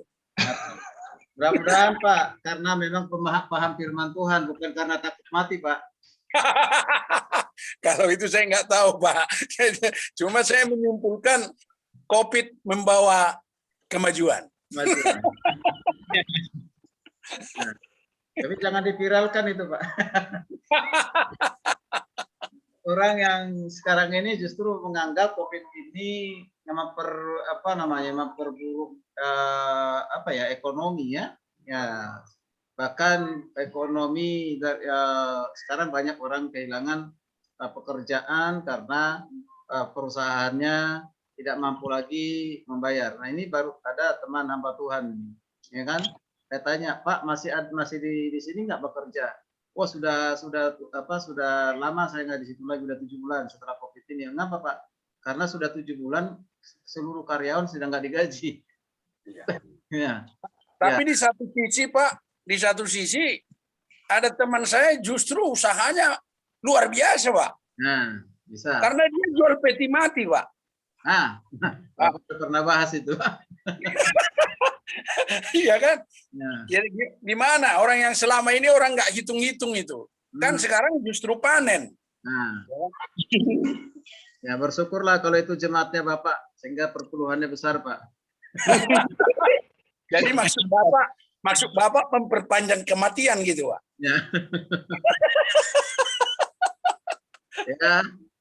Ya, jadi tetap saja kalau dia mau berdoa tentunya tidak berdoa supaya banyak orang yang mati, tapi disiapkan peti mati, ya kan? Nah itu kalau kemarin-kemarin langka kan, terjualnya mungkin dalam 1 bulan hanya 1-2 kan, sekarang setiap hari. Ya, oke kita lanjut dulu Pak yang lain ya. Kalau ada yang di ini dulu ya, oke, baik. Ya, definisi misi. Saya pikir kita udah tahu semua lah apa definisi misi ya. Jadi hanya saya mengulang saja, pengertian misi tidak terpisahkan dari perkabaran Injil. Betul apa yang saya bilang di awal tadi ya. Nah, mengapa? Karena di dalam misi pasti terdapat namanya unsur-unsur yang tidak terpisahkan. Yang tidak terpisahkan ya salah satunya adalah perkabaran Injil. Ya, perkabaran Injil. Ya. Nah, kata misi itu dalam bahasa Latin missio yang berarti pengutusan. Nah, dari kata missio adalah bentuk ya substantif ya dari kata apa disebut dengan mitere atau mitere yang mempunyai beberapa pengertian. Ya, pertama itu bisa saja pengertiannya membuang, ya, menembak ataupun membentur. Atau juga bisa kata pengertian mengutus atau mengirim. Bisa juga membiarkan pergi, melepaskan pergi. Nah, maka kalau kalangan gereja pada dasarnya menggunakan kata dari kata mitere ini apa? Dalam pengertian mengutus, ya mengutus ataupun mengirim, ya mengirimkan utusan, ya atau melepaskan utusan, ya melepaskan utusan, itu ya. Nah, jadi jelas bahwa misiologi atau ilmu pengetahuan misi adalah wilayah lingkup teologi yang mempelajari apa? Mandat pesan dari karya misionaris Kristen. Ya, jadi mengapa sampai ada istilah misionaris ataupun istilah misi? Ini kan kita perhatikan karena sesuatu yang diutus lalu ada dikerjakan, ada dampaknya. Ya, ada dampaknya. Jadi ini satu refleksi, ya refleksi tentang apa? Yang dilakukan dari semua aspek pekabaran Injil atau dilakukan untuk kalau dikatakan penyebaran agama Kristen, sebenarnya lebih tepat penyebaran Injil Kristus, ya Injil. Nah itu apa? Meliputi apa? Di dalamnya ada teologi, ada antropologi, ada sejarah, ada geografis, ada teori, ya, dan ada metode dalam hal mengkomunikasikan, ada metodologinya. Nah itu, ya. Nah ini semua apa? Karena misi. Nah, seperti perguruan tinggi teologi itu kan ada visi, ada misi. Kekuatan dari satu lembaga termasuk perguruan tinggi teologi semua dilakukan itu apapun programnya itu dari atas. Dari atasnya itu apa? Visi dan misinya. Ya, visi dan misinya apa? Ini harus sesuai. Ya, harus sesuai. Jadi mau buat program pun harus sesuai dengan visi dan misi ini. Jadi apa inputnya nanti hasilnya sesuai nggak di luar outputnya kan gitu ya. Nah ini. Jadi apa? Ini dari visi dan misi ini. Nah, kadang-kadang kalau kita saya pun banyak belajar jadinya ya dari asesmen lapangan, asesor Bank PD, Badan Akreditasi Nasional. Ada hal-hal yang kita buat ya tidak sinkron dengan visi misinya, ya kan? Nah, dan tidak sinkron dari visi misinya sehingga kita diarahkan, Pak, visinya Bapak begini, seharusnya sinkronnya untuk program yang dilakukan dari Tridharma Pendidikan itu ya ini. Nah, sehingga kita supaya lebih paham. Oh iya, baru saya mengerti. Oh berarti ini nggak jauh dong dari pelayanan penginjilan, ya kan, dari misi Kristus. Nah, amanat agung itu misinya. Dan bagaimana supaya amanat agung yang adalah misi Kristus ini bisa tergenapi? Ada visi. Visi itu apa? Penglihatan. Penglihatan ke depan. Apa sih yang saya lakukan untuk apa? Ya, untuk melakukan misi. Ya, melakukan misi. Ya kan? Nah, maka ada visi, penglihatan ke depan. Dalam penglihatan itu arti bukan suatu penglihatan nubuatan ya, nubuatan baru punya penglihatan dengan bukan. Penglihatan dalam arti ada sesuatu yang harus kita kerjakan karena ada sasaran di depan. Ada sesuatu di depan yang harus kita lakukan. Ya, itu. Nah, jadi bagaimana melakukannya? Lalu apa yang harus saya lakukan? Bagaimana memulainya? Nah, itu. Ya, nah itu. Nah, ini yang menjadi suatu hal yang sangat penting untuk diperhatikan dalam hal pengertian teologi misi. Jadi ilmu pengetahuan misi itu mempelajari akibat positif dan negatif dan juga strategi penyebaran Injil. Misioneri juga mempelajari dampak evangelisasi dan amal. Ini kita perhatikan di sini. Tadi yang sudah saya bilang, ya, setiap gereja denominasinya yang berbeda. Kadang-kala denominasi yang berbeda itu punya penekanan yang berbeda, pendekatan yang berbeda di dalam pelayanan, termasuk dalam penginjilan.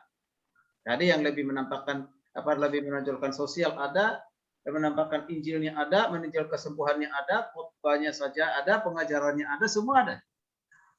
Bahkan sering sekarang ini saling menghakimi, ya, saling menghakimi. Gerejanya yang paling baik dan paling berdampak. Mengapa? Karena penekanan kepada kekhususan yang dilakukan oleh gereja itu, misalnya kesembuhan, atau misalnya orang pengajaran mengatakan gerejamu itu tidak akan pernah kuat karena engkau nggak pernah melakukan suatu pengajaran. Ya, kamu hanya menekankan sifatnya kesembuhan. Ya? Nah, orang kesembuhan, orang sekarang butuh sembuh, tidak butuh pengajaran. Nah ini jadi sesuatu yang menjadi apa ya? Kalau saya bilang terjadi pro kontra dan berbenturan. Perang dingin gitu, perang otak gitu. Nah, seperti itu. Sampai kapan seperti ini kan gitu? Ya, jadi saatnya untuk sadar bahwa misi utama memberitakan ini dengan segala cara pun kita bisa menerima. Orang dengan kesembuhan kita bisa terima, orang dengan pengajaran bisa kita terima, orang dengan sosial bisa kita terima. Nah kan? Kita terima, disatukan. Jadi pelayanan yang sifatnya dikatakan holistik, ya kan? Ya, itu sekali. Makanya akan menghadirkan sesuatu yang kebaikan kan, ya, kebaikan, melahirkan satu kebaikan kalau itu bisa disatukan bahkan bawa dampak yang sangat besar gitu. Ya, nggak tahu sampai kapan ya kalau Kristenan terus perang terus kan gitu ya, perdebatan terus kan gitu ya. Salah satu tujuan misiologi adalah memisahkan antara praktik yang penting untuk Kristen dan praktik Kristen yang dapat bervariasi di antara komunitas-komunitas namun masih menyatakan kepercayaan kepada agama Kristen. Ini saya ambil dari sumbernya dari Wikipedia bahasa Indonesia kan gitu ya. Nah, jadi kalau kita perhatikan di sini ada teorinya, ada praktiknya. Nah, ada praktiknya. Nah, kemudian bagaimana kita menyampaikan ini, mengkomunikasikan ini, menyatakan kepercayaan Kristen ini kepada orang lain. Teorinya ada, betul. Teori penginjilan ada. Tapi kan nggak bisa hanya sampai di teori. Kita tahu penginjilan yang paling efektif, paling hebat adalah misalnya. Nah, misalnya. Kita tahu teorinya. Ya, pusatnya itu di Malang sana, dekatnya Pak Daniel Octavianus kan. Ya, saya udah pernah ke kampus itu, ke tempat itu. Ya, boleh, hebat. Nah, ya bagus. Tapi apakah langsung berdampak? Kalau kita hanya dapatkan suatu teori, tapi praktiknya enggak. Nah, kan gitu. Nah, banyak mungkin yang sudah mempelajari itu, tapi dipraktikkan enggak. Terutama pelatihnya, dipraktikkan enggak. Ya, kan gitu. Ya, seorang pelatih, dia melatih, menyampaikan secara teori, lalu melatih. Karena itu sudah menjadi pengalaman dan dia sudah dilakukan apa yang dia teorikan. Nah, dia sudah tahu teorinya, dia pun sudah mempraktekannya. Nah, maka sekarang kalau penginjilan ini tidak selalu semua bisa bisa dilakukan dalam konteks Indonesia, budaya Indonesia dari luar negeri. Misalnya, ya penginjilan di Amerika yang mayoritas orang Kristen atau di Eropa mayoritas orang Kristen. Lalu coba teorinya di sana, prakteknya di sana, itu belum tentu bisa masuk ke Indonesia. Ya kan? Mengapa? Karena pendekatan suku, pendekatan bahasa yang berbeda. Kalau di sana kita mau di pinggir jalan, Pak Daniel Purba, di lampu merah itu berteriak-teriak saja tentang Kristus, tentang Injil, tidak ada yang menangkap. Ya kan? Nggak ada yang menangkap. Mungkin orang bilang itu orang gila kalau nggak mengerti kan gitu ya. Nah, nggak ada yang nangkap, nggak ada yang persoalkan itu. Ya kan kebebasan untuk berbicara, berteriak-teriak. Coba di Indonesia, coba di lampu merah di Depok itu, teriak-teriak aja tentang, hei saudara-saudara, gitu. Dengarkan hari ini bertobat. Nah, beda konteksnya pendekatan, nggak bisa seperti itu, nggak bisa seperti Benar sekali, Pak. Konteksnya berbeda dan kita tidak bisa melihat bahwa apa yang menurut program ini lebih lebih bagus. Kalau menurut secara pribadi kembali kepada kontekstual, kepada konteksnya apa. Kalau misalnya kita ambil satu program dari luar negeri kita terapkan ke sini, belum tentu akan sama. Tetapi kembali pada konteksnya, kita lihat budaya, apa yang harus masuk ke dalam budayanya. Kita masuk lihat budaya. Ya, jadi itu dia. Jadi boleh kita belajar metode penginjilan tertentu, silakan. Tapi itu apakah itu bisa masuk ke budaya, ya ya kan gitu kan? Nah, budaya tertentu. Nah itu, jadi itu yang sangat penting ya kita harus perhatikan. Bagaimana sih bisa diterima? Demi Injil saya diterima. Nah ini prosesnya ini. Nah, itu prosesnya tetap pendekatan budaya, pendekatan IT, perkembangan zaman sekarang ini, digital, ya kan gitu. Ya bisa, orang sekarang kan otaknya ini sudah diisi dengan apa? Ya media sosial, ya kan yang mudah diakses apapun itu, kan gitu. Nah, jangan sampai lebih dikuasai oleh media sosial yang sifatnya hoax ataupun yang duniawi kan gitu. Nah, sekarang ini gampang didapatkan, ya kan? Pornografi itu sekarang itu sangat mudah, hitungan detik orang bisa lakukan, ya kan?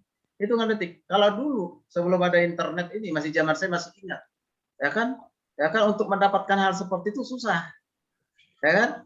Itu sifatnya foto-foto, gambar-gambar gitu kan dijual jarang sekali di mana. Tapi kalau sudah dapat orang bisa, ya kan gitu. Nah, tapi dengan sekarang ini dengan IT ini luar biasa, ya biasa orang bisa mendapatkan apapun. Makanya bagaimana kita dalam kondisi seperti itu, yang seperti itu Injil masuk. Sekarang ini kan orang bisa bunuh manusia membunuh sesama temannya, padahal baru dia kenal lewat apa? Lewat media sosial, pacaran. Setelah ketemu ternyata tujuannya untuk merampok, ya kan? Tujuannya untuk merampok. Setelah dirampok barangnya dibunuh orangnya, ya kan gitu. Orang nggak tahu. Nah, makanya dengan media sosial ini bagaimana sih orang memahami ini, ya, dari konteks yang lebih penting untuk kepribadinya masa sekarang dan masa yang akan datang. Ya, masa yang akan datang. Bahkan untuk selama-lamanya. Jadi tidak lagi hanya melihat kesenangan sekarang, ya, kesenangan gini gitu. Nah, itu kan yang cenderung sekarang ini ada kan? Nah, itu. Dan itu sudah terjadi. Luar biasa. Maka sebenarnya dosa yang paling bejat sekarang ini bukannya zamannya siapa ya? Nah, bukannya zamannya Kejadian 6 ayat 3 lagi, bukan. Ya, zaman 6 kan dikatakan kerajaan semakin merajalela gitu kan.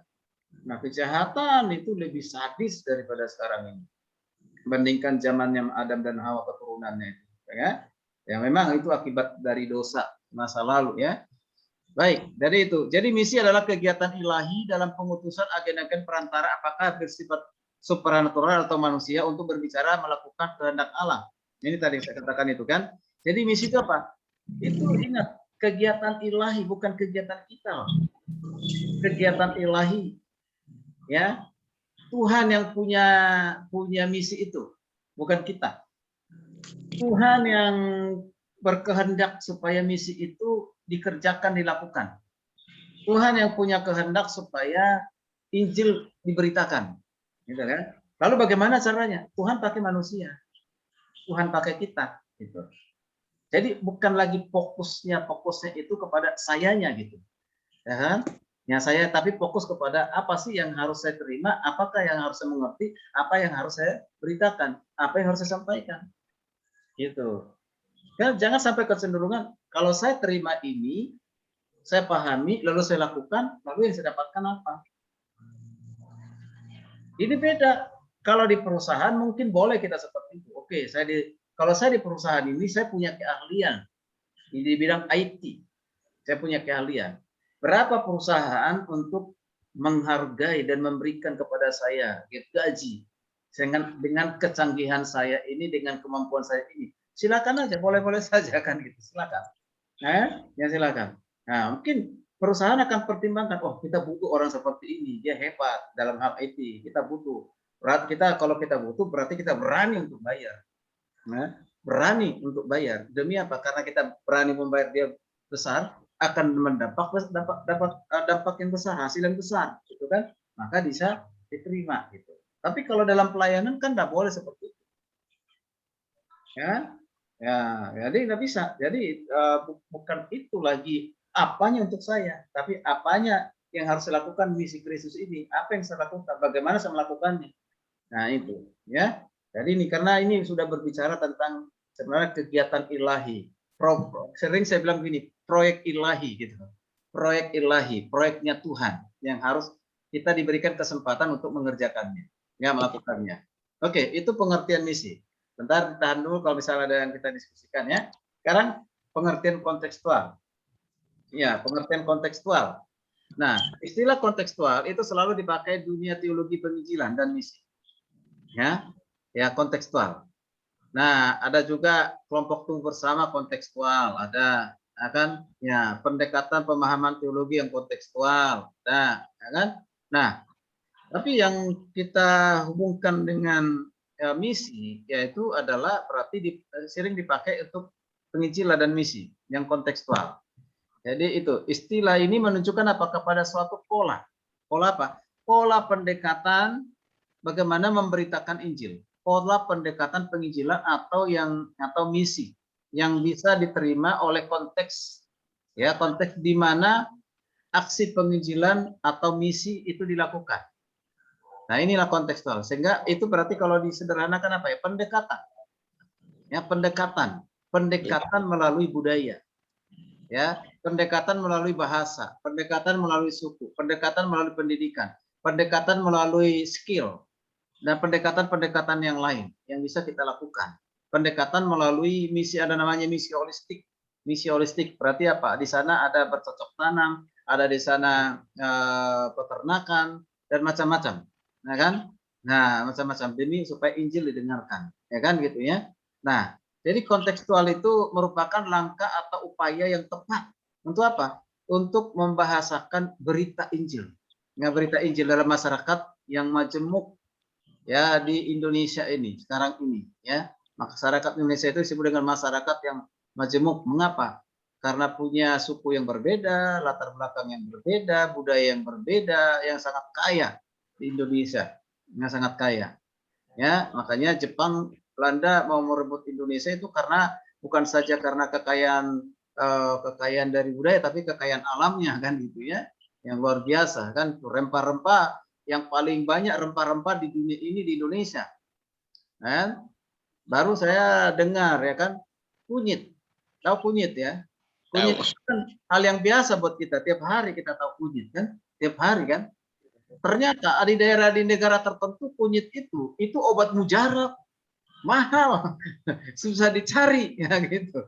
Buat kita itu biasa. Bahkan mungkin kita nggak manfaatkan, gitu kan? Nah, saya bilang, Pak, itu kunyit di daerah kami ini, Pak. Aduh, itu obat mujarab, Pak. Obat yang yang sangat-sangat luar biasa itu untuk tubuh, kata gitu. Di kita biasa-biasa aja. Nah itu. Makanya rempah-rempah di Indonesia ini wah, luar biasa. Makanya kita ada di Indonesia ini sebenarnya potensi di setiap daerah itu sangat luar biasa. Bisa kalau pintar untuk mengetahui manfaatkannya ya potensi-potensi yang ada di daerah. Apa demi untuk Injil kontekstual ya. Jadi kata kontekstual itu ditambahkan daripada perbendaharaan kata dalam bidang misi atau teologi itu diperkenalkan dari sejak Theological Education Fund ya gitu disingkat dengan TEF ya pada tahun berapa 1972. Ini para misiolog menyadari bahwa ide tentang kontekstualisasi itu sendiri sebenarnya apa? Sudah ada dalam Alkitab. Ya, bukan lagi itu sesuatu penemuan baru gitu. Ya, jauh sebelum TEF memperkenalkan istilah tersebut. Ini yang mengatakan salah satu dosen dari dosen misiologi dari SCT Saat Malang mengatakan demikian. Jadi saya pikir itu benar. Jadi misi itu atau kontekstual itu misi kontekstual atau penginjilan kontekstual itu bukan suatu penemuan yang baru sekalipun mulai dipopulerkan di tahun 72. Tapi di alam Alkitab sendiri itu sudah ada. Ya, pertama kali diperkenalkan siapa? Allah sendiri, yaitu siapa? Yesus. Maka tadi saya awal bilang, ketika Yesus berinkarnasi menjadi manusia, itu sudah pelayanan kontekstual. Dia harus menjadi manusia, mengkontekskan diri menjadi manusia. Supaya apa? Dia bisa berkomunikasi, berbicara kepada manusia untuk menyampaikan misinya. Misi penyelamatannya kan. Ya, jadi ini. Jadi contoh inkarnasi ini itu dilakukan juga oleh siapa? Paulus.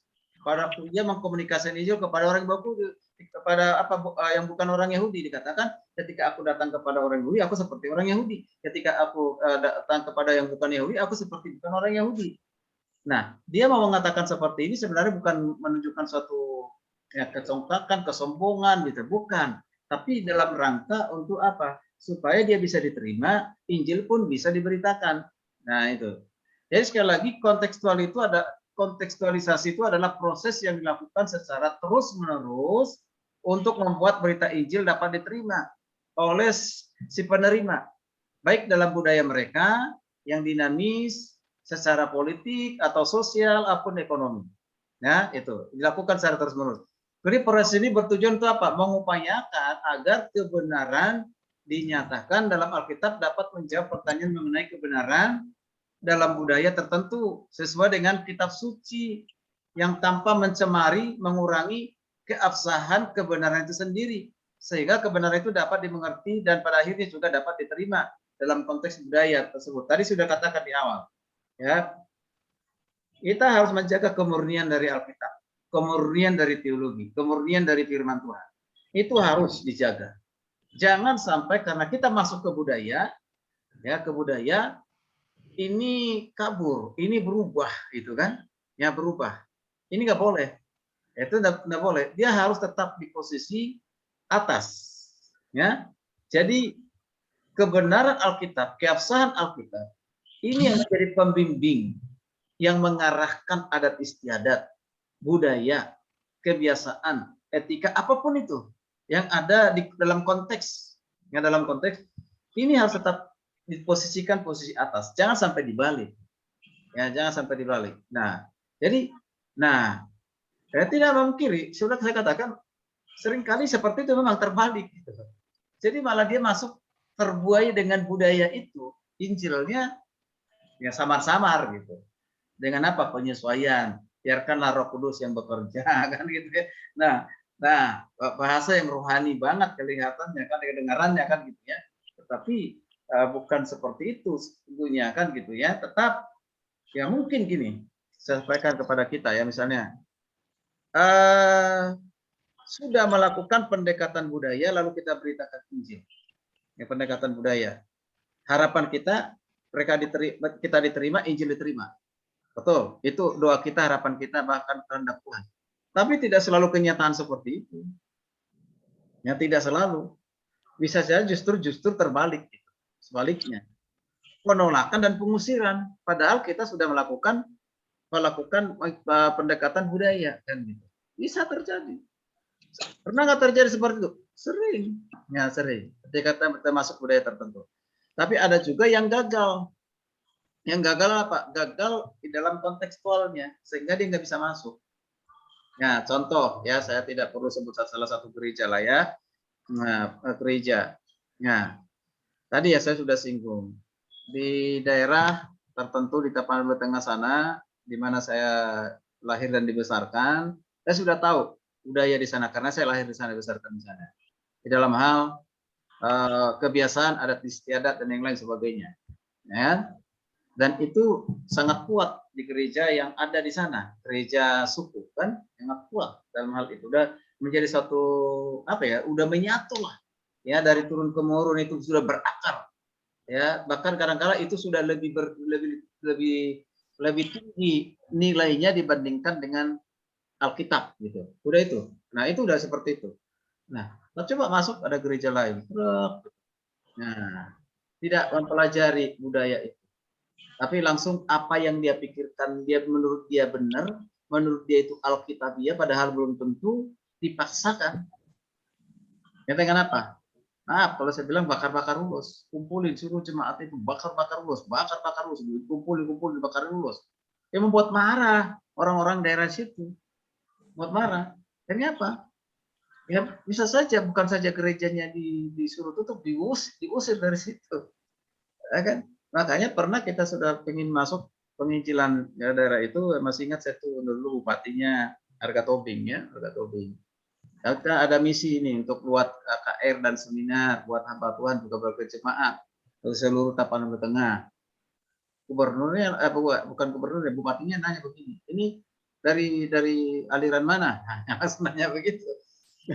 Kenapa bupati bertanya begitu ya, dari aliran mana kan? Ternyata ada latar belakangnya. Ya, langsung tutup poin. Ini bukan aliran yang bakar-bakar ulos kan? Katanya begitu. Nah, wah, saya bilang enggak, kita bukan masalah ulosnya Pak, Injilnya, firman Tuhannya. Nah, kalau aliran itu, maaf, kami tidak bisa izinkan masuk ke Tapanuli Tengah ini. Ya itu nanti merusak budaya yang baik dari di kita di sini. Coba tuh, ya kan gitu. Mengapa? Hanya karena gereja tertentu gitu, sehingga bisa merusak yang lainnya. Ya, kita tidak bisa diterima lagi karena seperti itu. Jadi gereja itu nggak berkembang. Saya udah lihat dari gereja itu, padahal udah beli lahan luas banget. Mengapa? Karena ada kebiasaan gini. Orang nggak mau pindah gereja, mengapa? Bukan karena takut neraka atau karena mau bikin surga, enggak. Masih ada orang-orang tua zaman dulu ya, masih umur 80 ke atas lah, ya. Dia tidak mau pindah gereja, mengapa? Khawatir nanti tidak ada tempat pemakamannya.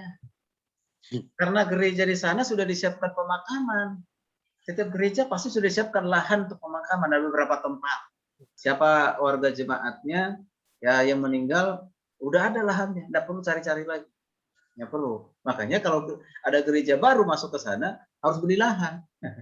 Ya, beli lahan yang besar untuk apa? Supaya ini salah satu pendekatan. Nah, kalau kamu takut karena kau tidak ada tempat pemakaman, kami siapkan. Gitu. Itu bagus sebenarnya, bagus.